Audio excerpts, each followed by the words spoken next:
My video for November the 28th, 2018 is video number 2921. And the title is Intel Reports, Wishful Thinking or Reality? Another Intel report. Wishful thinking or not? Here's the latest.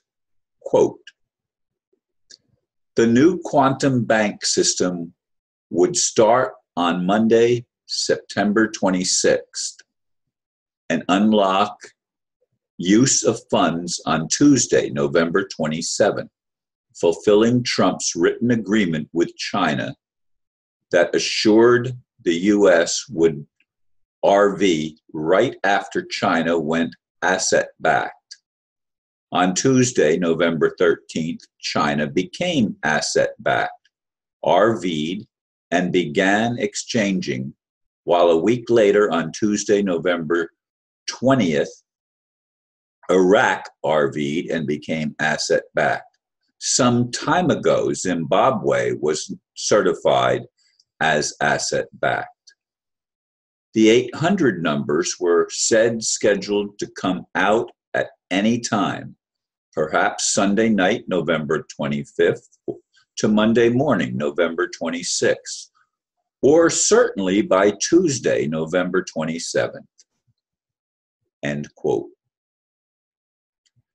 Will things ever change in favor of humanity? Or will we continue the merry-go-round of perpetual failed promises? As for me, I'd like my wishful thinking to become humanity's reality. I want actual change. That may sound like a broken record. Perhaps it is, because as I've said in so many other videos, I've been getting promises, Intel reports and Operation Disclosure and other reports every day for a long, long time. I mean, going back to when I just returned from my trip to Australia, which was, 2.5 years ago? And I've been getting the reports again and again and again. Or was it 1.5 years ago? No, I've lived here over 1.5. No, 2.5 years ago. I was right. Sorry about that. Anyway, folks, my friend Mr. Ed, no, he's not the talking horse. I've been on the mailing lists for these two groups, the Intel and Operation Disclosure, for a long time. And Mr. Ed was the one that persuaded me to invest a little bit of money in the alternative currencies. And I did, and not very much, but enough that if it ever fulfilled what was said to be the case, I would be able to benefit a lot of people in third world countries and elsewhere. But of course, I still wait. The whole world still waits for correction. And correction is what we need. We obviously, to anybody that's been paying attention beyond the mainstream news, realizes that we live in a system that is primarily run by very greedy people who tell lies upon lies upon lies. They make the promises the people want to hear.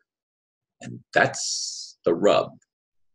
People want to hear good tidings of great joy. But the good tidings are not what we experience on a day-to-day basis. Now, of course, my life goes on as most other people's lives go on. And we're not facing, most of us do not face major disruption. There are, of course, exceptions to that. But the exceptions are still relatively rare. There is not a widespread mass arrest of people in high places as has been promised. There's 23,000 and some odd sealed indictments, I'm assuming, against a lot of people in high political places and high business places. And that's perhaps, as far as I understand, just in the United States alone. That doesn't even take into account those corrupt individuals that are operating out of Europe and Asia and other places around the world. It just takes in the United States, I believe, because supposedly their passports have been stopped, and they're not even allowed to travel to foreign countries and stuff like that. Is that true? These are things that I hear in these reports. These are things that I get to read day in and day out. And I just looked at more of them again today, and I looked at yesterday's, and every day I get them.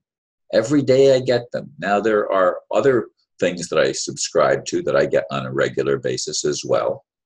And some of those, from my point of view, are not what I want to hear, but they're more accurate in that they say that the RV could yet take some years, and some say even decades, before it's fulfilled. But I also read or saw an interesting post yesterday about, and it wasn't even I just received it yesterday, but it wasn't something new. It was something from when Obama was still in the White House a few years ago. And it talked about how the population, the Caucasian population, if you will, I don't even like to say it that way, but the Christian population, let's put it that way, in much of Europe is not going to support continued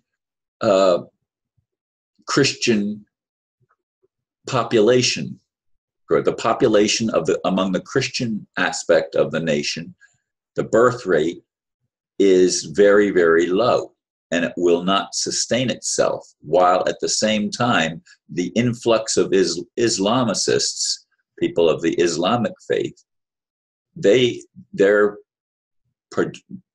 production of new humans is way above average. I mean, way above average. And almost all of Western Europe is going to become Islamic. In fact, even Russia has a great population explosion among the Islamic element within Russia and, of course, within the former Soviet Union. This is something that is going on worldwide. And of course, it was issued as a warning that Islamicists are bad people. Well, no, they're not. There are, of course, bad people that are of the Islamic faith, supposedly, just as there are bad people of the Christian faith and the Jewish faith and the Hindu faith and the Buddhist faith and no faith at all. There are always the bad apples, if you will. And that's the problem. The bad apples, the really bad apples, continue to infest the good apples. And somehow there has to be a separation. I'd like there to be a unification. I don't like even talking about separation. But somehow that which is degenerate has to be separated from that which needs to regenerate itself. And I'm not just talking about human population. I'm talking about ideologies, our attitude toward life, and God's attitude toward creation itself. And people tell me again that there is no God, it's up to us. Well, I really struggle with that. If I were empowered, as I've prayed to be so many times, and as I've prayed for others to be so many times, things would change. But I've not been empowered any more than to continue making my daily videos, which is what I'm doing right now. And I appreciate those of you that share my videos and those of you that listen every day. We're trying. We're really trying. May we finally have prayers answered. Thank you for listening, and namaste.